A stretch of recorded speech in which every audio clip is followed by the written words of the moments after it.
శ్రేయస్ అయ్యర్ సారథ్యంలోని భారత జట్టు మునుపెన్నడూ చూడని సంక్షోభాన్ని ఎదుర్కొంటుంది.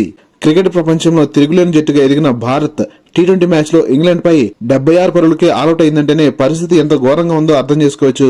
ఇంగ్లాండ్ పర్యటనలో భాగంగా మంగళవారం అర్ధరాత్రి ముగిసిన 3వ టీ20లో టాస్ గెలిచిన భారత జట్టు బౌలింగ్ తీసుకుంది. కఠినమైన పిచ్చిపై ఇంగ్లాండ్ ఓపెనర్ ఫిలిప్ సాల్ట్ తీవ్ర ఇబ్బందులు పడుతుంటే మరో ఓపెనర్ జోస్ బట్లర్ దూకుడును ప్రదర్శించాడు. భారత పేసర్స్ ప్రిన్స్ యాదవ్ మరియు హర్షిత్ రాణా వరుస వికెట్లతో ఇంగ్లాండ్ జోరుకు కళ్లెం వేశారు. కానీ భారత బౌలర్స్ పై ఎదురుదాడి చేసిన ఫిలిప్ సాల్ట్ 70 పరుగులతో ప్రత్యర్థిపై ఒత్తిడిని పెంచాడు. చివరిలో శ్యామ్ కరణ్ 41 పరుగుల ధనాదన ఇన్నింగ్స్ తో ఇంగ్లాండ్ జట్టు 20 ఓవర్లలో 7 వికెట్ల నష్టానికి 201 పరుగులు రాబట్టింది. భారత యువ సంచలనం వైభవ్ సూర్యవంశీ ఉండగా 202 పరుగుల టార్గెట్ ను భారత జట్టు అలవోకగా ఛేదించేలా కనిపించింది. కానీ అందరి అంచనాలను తలకిందులు చేస్తూ ఇంగ్లాండ్ పేసర్స్ తెలివైన బంతులతో భారత బ్యాటర్స్ ను బోల్తా కొట్టించారు. వైభవ్ సూర్యవంశీ కొట్టిన 11 పరుగులే భారత జట్టులో వ్యక్తిగత హైయెస్ట్ స్కోర్ గా నిలబడటం, అలాగే ఇంగ్లాండ్ బౌలర్స్ ఎదురు దాడి, భారత బ్యాటర్స్ వైఫల్యం మ్యాచ్ గతిని మార్చివేశాయి.